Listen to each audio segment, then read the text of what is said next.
Welcome back to the Cluey Podcast, where we help conscious consumers like you get clueyed into the latest conscious tips, topics, and brands, from impact-driven founders to experts and thought leaders on the topic at hand. I'm your host, Maryclaire, founder of Cluey. Let's get clueyed in. Today's topic, the impact of where you choose to dine out. To discuss this, our guest today is Michael Oshman, CEO and founder of the Green Restaurant Association, a nonprofit on a mission to help the restaurant industry become more sustainable. They also certify restaurants with their Green Restaurant certification to help consumers locate and support restaurants that align with their values, so they can dine and align with their values. Michael, thank you so much for coming on the podcast. Thank you so much for inviting me. Look forward to speaking to your audience. Absolutely. So, I gave a very brief definition of what your organization is all about. But tell me a little bit more about you and your story and what led you to start the Green Restaurant Association and the overall goals of what you're trying to accomplish. Got it. So, the story is kind of interesting, I have to say. I started the organization when I was 19. I was a college student, my second year college student in San Diego, University of California, San Diego. And due to my upbringing and my background, I already knew I wanted to have a positive impact on the world. You know, what young idealist doesn't want that? At least back in a few decades ago, that was the case. But I actually believed that I could. And I've been doing the same thing for 33 years. And the vision was the same as it is now, which was to make it easy for businesses to become environmentally sustainable against a set of standards, certifying them, objective standards, verifying them. And it sounds very, I would say, cliched at this point in 2023, but in 1990, the environmental movement was over here and the business world was over here. And the environmental movement thought business was bad, and the business movement thought, environmentalists didn't care about the economy. And, it was just very, very polarized. And if you didn't live through the time, you'd think it's not like it is now. There, Whole Foods wasn't a big company. All you had is small little co-ops. You didn't have hybrids. There really wasn't much to do if you cared about the environment, really. You could garden in the back. You could take your recycling somewhere far away. Curbside was barely something. There wasn't much. Thankfully, we're in a very, very, very different place now. Far from where we need to be, but far from where we were. And my goal was, don't demonize the businesses. They're regular people trying to make money, who have families. They're not out to destroy the world, most of them. And if given the tools to do the right thing, most of them will do it. And if you reward them by making them a certified green restaurant, if they do X, Y, and Z standards back in 1990, standards were much smaller then than they are now, then all of a sudden, they're getting more customers. And we're really making the same arguments now as we were then. They're just a lot truer now. They weren't not true. The demographic was much smaller, whereas now it's huge. There's multi-trillion-dollar social investment movements. The richest man in the world has made his money off of transforming the automobile industry. Huge percentage of consumers buy something organic every week. So we're far from where we need to be, but the consumer base is very, very large. Technology is such that from when I started, the price of solar has come down, I think like 98%, 95%, somewhere in the 90s, but I think the high 90s. I remember hearing a speech as a college student with somebody saying, this is what's going to happen to solar. Here's the graph. And we're there. And so it's a very exciting time. The challenge for our generation now isn't trying to convince everybody to do this, isn't the teacher 30 some years ago showing us this is what's going to happen to solar. And when it gets there, wow, we're going to be in good shape. The challenge now is we've got all the goods. We've got everything we need. We have will. We have the dropping of prices of batteries and solar. We've got certified green restaurants we'll talk about more all across the country. Right now, what we need to do is not take another 20 or 30 years to make this all normal. We need to not wait 15 years for everybody to have an electric car, to have more organic, more vegan, et cetera. We have to take all of our tools and treat this, in my opinion, in the same way that we treated the pandemic. Now, without getting into all the details of what approaches of the pandemic worked, what didn't, that's going to take probably some more years to figure out. But what we all agree is it was all hands on deck. The whole world was on deck trying to figure out what to do. That's what we need to do around these environmental issues. Nobody said, let's solve the pandemic in the next 5 or 10 years. Let's throw a little bit of money here and there. Let's educate a little bit around the corners. Let's make some places safe and some not. You know, these places are green, these are not. No. Our world needs to get to a place where being a certified green restaurant is normal, not the exception. The electric vehicle in your neighborhood isn't 1 of 10 vehicles. It's 9 of 10 vehicles or 10 of 10 vehicles. That's where we need to go. And that's all hands on deck. It's not to rest because the graphs are going in the right direction, but to use that momentum and make it happen over the next year or two as if it was a pandemic, because the environmental issues really do threaten life in huge ways, like the pandemic. And I think you could argue even more.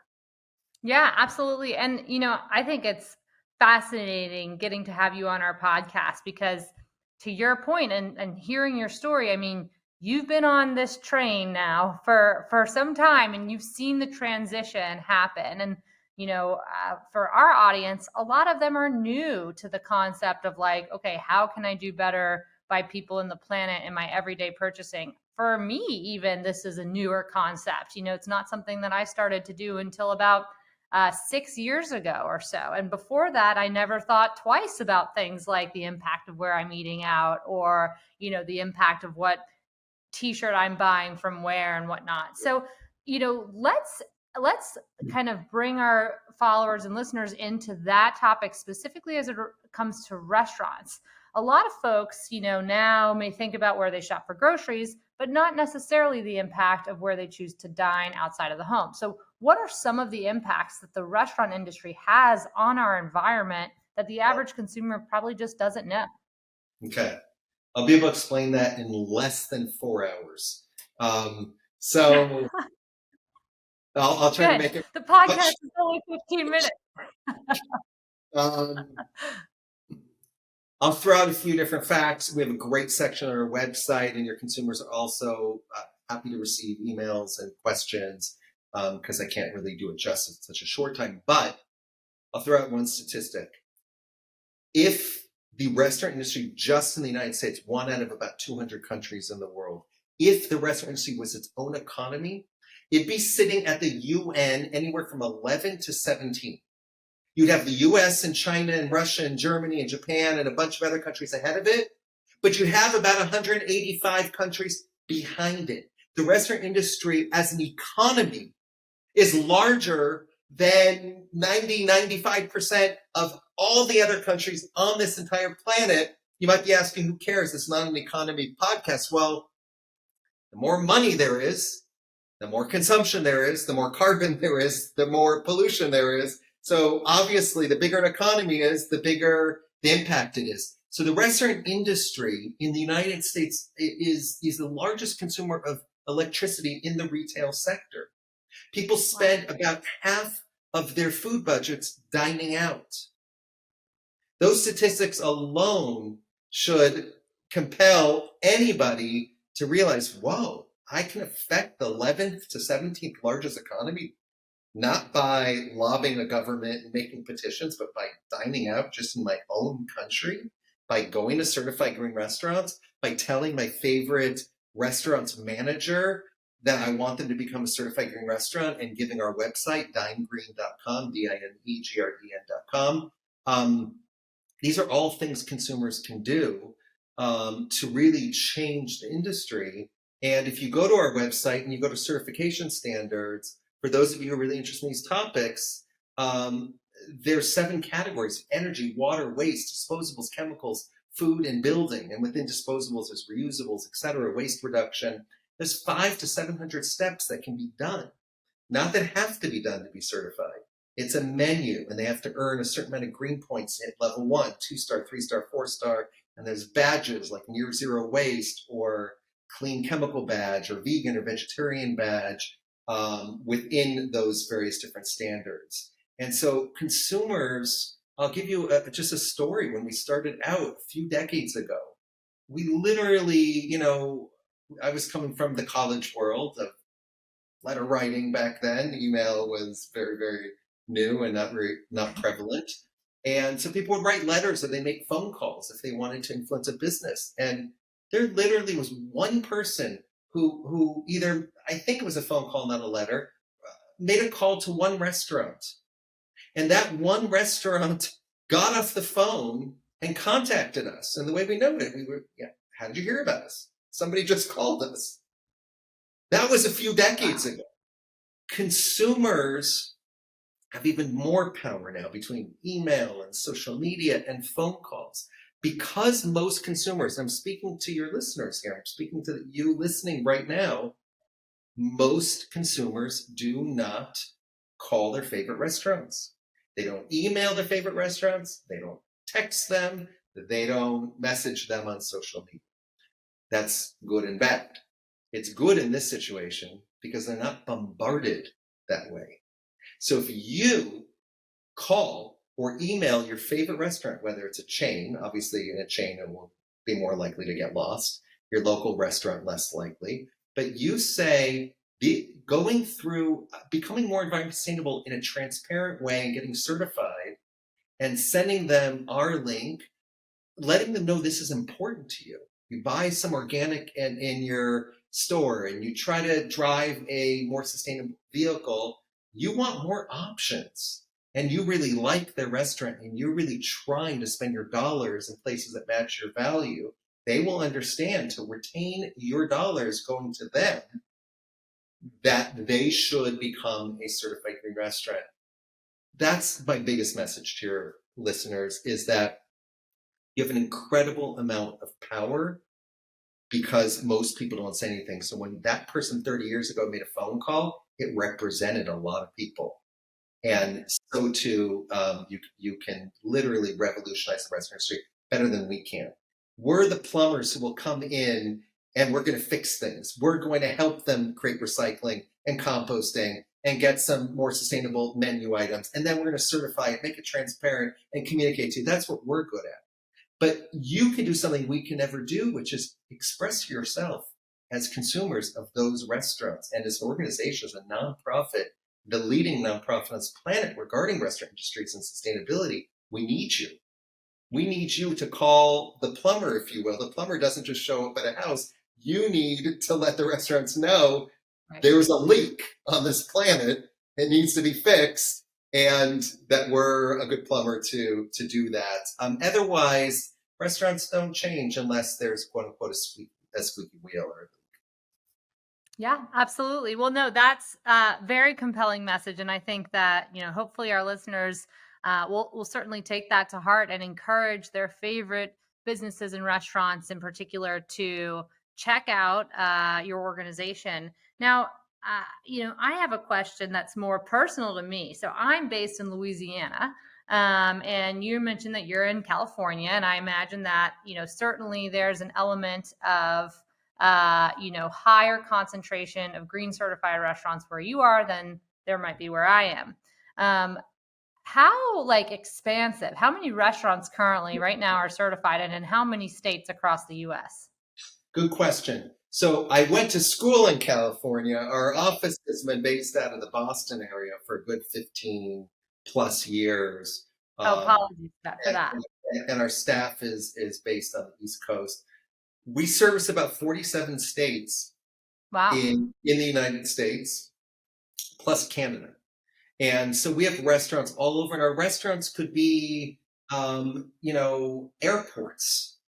We deal with JFK Airport, LaGuardia, Newark. It could be your favorite university, Harvard or Northeastern, or smaller universities around the country. It could be the next time you go to Mount Rushmore. and see the president's faces there, and you go to a restaurant there, you could see that they're a certified green restaurant. It could be, the likelihood of the credit card in your wallet right now that one, if not more of those companies is a client of ours. The biggest financial institutions are clients of ours with their food service operations. So from education to corporate America, to transportation, to the famous chef, to the small restaurant, all participate in our program. And that's across the country. There's a few states that don't have, but most do. And so what I would say is, yes, in New York or LA, you're more likely to have a concentration of certified green restaurants than some other cities around the country. But we've got lots in Texas. We have restaurants in the South. We've had restaurants in the past. I don't have them all memorized, thankfully, but we've had restaurants, if not now, in Alaska, in Hawaii, in Puerto Rico. So we have around the country. Okay. Well, I'm going to make it my personal mission to increase the concentration of green certified restaurants right here in New Orleans, a culinary capital for sure. And why not allow that culinary capital to also lead the way in sustainability as well? Really? I've been to New Orleans a couple times, and although in a very different way than New York with the concentration, as you've said, a place like New Orleans, and I think we have restaurants in New Orleans, but not as much of a concentration as we do in New York. And as you said, it is a perfect place for this to take off. The level of culinary expertise and reputation there, and that being a draw for tourism, makes it a great candidate to actually become a green dining destination where there's a concentration in that area. So let me ask you one final question before we kind of wrap things up with our standard final questions. But this is my final question specific to you on our show. If you are advising a consumer who doesn't have, the ability to find a green certified restaurant in their area, or maybe not that many, what are some things outside of encouraging their restaurant to become green certified? What are some other things that consumers could try to look for in terms of the restaurants that they're dining out with? Okay, it's a great question. So besides going to dinegreen.com and seeing if there's a certified green restaurant in your area or cater, which obviously is the number one thing, there are many other things that can be done in addition to that. And I'll say them here, but they also go to dinegreen.com. There's a special section for consumers, as there is for restaurants and distributors and employees. So if you're a restaurant employee, click on that. There's a whole curriculum and accreditation for restaurant employees, which a lot of people, especially younger people, are employees of restaurants. But there's a whole section for consumers. And so you'll see a lot of this information there. One of the things, excuse me, is making more sustainable menu choices. And for many of the people here, it might be obvious. The lower on the food chain, whether it's organic or not, the lower on the food chain, you're going to get your best environmental value. So if there's something delicious that's vegan, go for that, because that is going to have a demonstrably different impact than the steak or other red meat or even the chicken. If that's not your cup of tea and you're going to be hungry and there's not something good, see if there's something vegetarian, scale up from there. And if not, look for fish. And if you look for fish, go on to an app for Monterey Bay Aquarium or some, there's various different fish choice apps, etc. Look at the fish and see, I'm in Georgia, I'm in New Orleans. Okay, this is sea bass or it's salmon. It will tell you what the most sustainable seafood is. So there's already a lot that I've told you thus far that you can do. The other part of what you could do is not order too much. And I don't mean don't give good business to the restaurant, but really think about, am I going to finish this? Because food waste is almost more wasteful than all the other things, because all that energy went into nothing.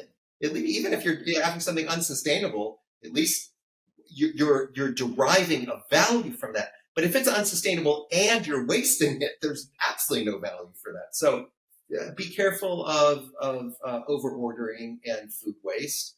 Another part is, let's say you are having meat.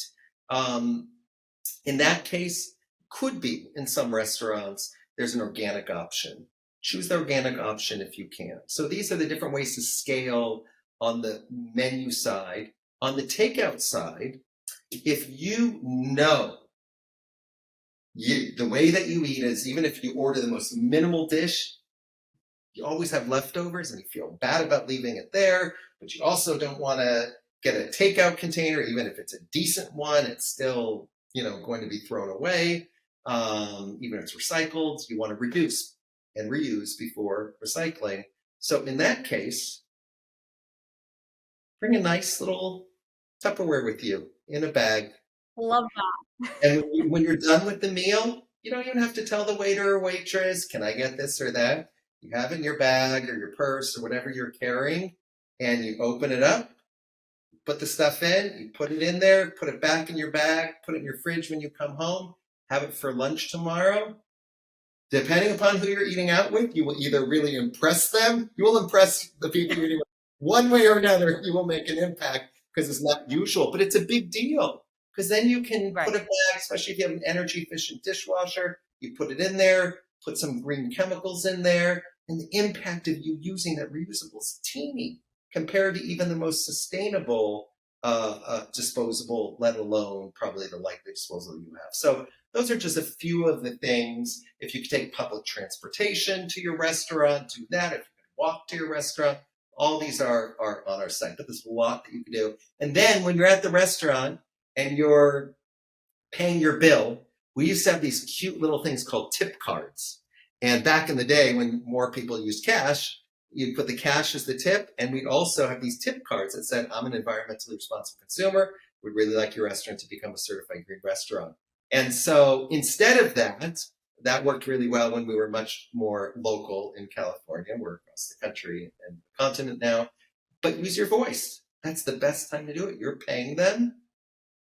They want to know what you think. The food was fantastic. I loved it. The service was great. There's one thing I'd recommend. I'm really looking to dine at places that are more sustainable and are certified green restaurants. We don't have a huge amount in our city. I'd really love to see you and some of the other restaurants become that. You will earn more of my loyalty going into the future. That's wonderful. Those are amazing tips, Michael. Thank you so much for sharing that. I'm going to start employing all of them. I particularly love the bring your own Tupperware tip. I'll see how that goes down in a group meal setting sometime soon and report back to you. So to end our podcast, we always end with the same 2 questions for every guest. And the first question is a glimmer of hope question. And what is an innovation, whether it's in your niche of the world of impact, that you're particularly jazzed about right now, a new innovation in your space? Great. I have an answer for that. The things I'm jazzed about on the macro outside of our industry are solar prices, battery prices coming down, and just that's going to revolutionize our entire planet, regardless of industry. Within the restaurant industry, there's 2 things that excite me in the realm of reusables. So most people thus far don't bring their own Tupperware. And most restaurants, if you're ordering for takeout, it's going to be in disposables. So there are services now in certain parts of the country, very small, but it's like you said, a glimmer of hope, where you can order from these X amount of restaurants and your items are going to come in reusables. And then there's a way to, with QR codes, drop them off at a certain place. You just got your takeout delivery in a reusable container, and it's going to be sent back and washed and reused a lot of times. And I love this because for the restaurants, it's easy. It's sanitary. You're not bringing your Tupperware to the back of the restaurant saying, can you put all the stuff in there? And they're going to say, I don't know how clean that is. This is a beautiful system, uses phones, QR codes, apps to track this. And there's a few different, I won't get into the details of how they all work, but is very exciting because it can replace a lot of the disposables, takeout, delivery, and even leftovers. That's awesome. That's so great to hear. And, we actually had a guest on a couple episodes back from an organization called Habits of Waste Changers. And the founder of that organization is all about reducing plastic in various ways. We were focusing on this organization's intention to reduce plastic on the big screen in television and movies, having actors using more reusables on the screen. But they also are responsible for the Cut Out Cutlery campaign, which has, campaigned these big delivery apps like Uber Eats, DoorDash, etc., to have the option for, I don't need cutlery or I don't need extra, takeout, takeware. So to hear that there's even more innovation in that space is amazing. So Michael, it was so great having you on the podcast. I've learned so much, and I know that I'm going to make it. I love to eat out, so I know I'm going to make it a personal goal to get more green certified restaurants in my city. Thank you for coming on, and thank you for educating our listeners on the impact of where you dine out. My pleasure. As I mentioned, I've been doing this for 3 decades. It's my passion, and I look forward, as I think anybody listening, to having a time again where organizations like ours don't need to be doing what we're doing. Is that this is so normal that kids who are now 1, who will be 20 in 19 years, will go, "What's a green certification? What do you mean that every business wasn't like that? What? You had places that didn't have sustainable food and burned things for transportation?"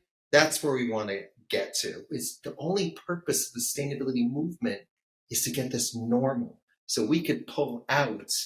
And just like there was a time where women didn't have the right to vote and now have the right to vote, it seems insane that there was a time there wasn't. It's normal now. And so whoever was lobbying for that particular thing of voting rights, that job is done. There's more work to be done. Right. We want to get to that point where these are so normal, it's laughable in 20 years that we would be having to do the work we're doing. I couldn't agree more. And I want to thank all of our listeners today for tuning in to the latest episode of the Cluey Podcast. Don't forget that you can learn about the Green Restaurant Association at dinegreen.com. That's dinegreen.com, dinegreen.com, to start finding green certified restaurants in your area. So remember, come back next time to get clued into the latest in the world of conscious consumerism.